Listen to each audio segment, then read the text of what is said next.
You have been missold. We probably owe you your money back. Come to us and we're going to have to give you your money back. This is going to be a massive victory for probably 3 million or so people. The banks will have to pay out £3 billion. That is, of course, unless the banks appeal. And I think you can bet your bottom dollar on that.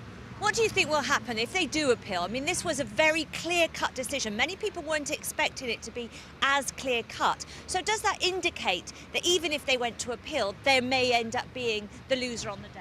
Well, look, to be absolutely honest, I sat there, came outside the High Court on the bank charges decision going yes, and then the Court of Appeal going yes, and then we lost at the Supreme Court. But what's important here is this isn't the bank charges decision. This was about effectively whether the banks have to go out and knock on people's doors. No one is saying the banks haven't missold. No one is saying you can't send a letter and go and try and get your money back right now. I've had 1.2 million template letters on this downloaded, and they're not affected. So even if we were to lose on appeal in the Supreme Court, that wouldn't stop people reclaiming on mis-selling. The big problem here, though, is the banks disgracefully have had a hold on people reclaiming. They haven't been allowed to do that. The FSA's told them they can't, the Ombudsman's told them they can't, but the banks have unilaterally decided they will put a hold and stop people reclaiming. That is wrong. That must stop. And if it doesn't stop, I would call on the FSA to rescind the bank's licence to do insurance business. Stop them selling insurance if they won't obey the rules.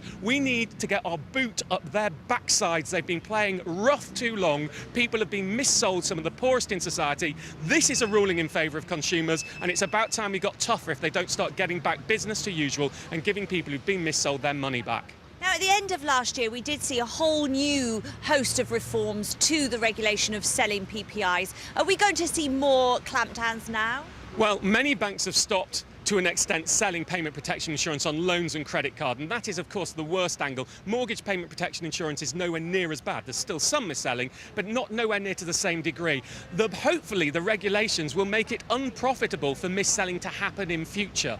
What we have seen though is, I should make out, I'm not saying payment protection insurance that gives you money if you're unemployed or have an accident or a sickness is a bad thing. It's just been sold horribly. Go to a standalone insurer if you need it. You can get it at the 10th of a price, and they'll check whether the policy is actually worthwhile for you. What we have to stop happening though is commission or incentivize sales staff in banks pretending to be advisors, telling you you'll need it, or even just adding it to your policy without asking you. That's stopping. It hasn't stopped. What this will do is say for anyone who's got a policy and were told it was compulsory, or was told they have to have it, or they weren't told, it wasn't checked whether they have another policy, it wasn't checked whether they had a pre-existing medical condition that meant it wasn't worth the paper it was written on. For anyone in that position, you can now go and get your money back. And just remember, on a £5,000 loan, typical payment protection insurance is 1,500 quid. That means you get 1,500 quid back. That's probably double the amount of interest you were charged. This is how they were making their money, hiding this payment protection insurance on the top of loans. It's a wonderful day to stop it. Consumers have absolutely been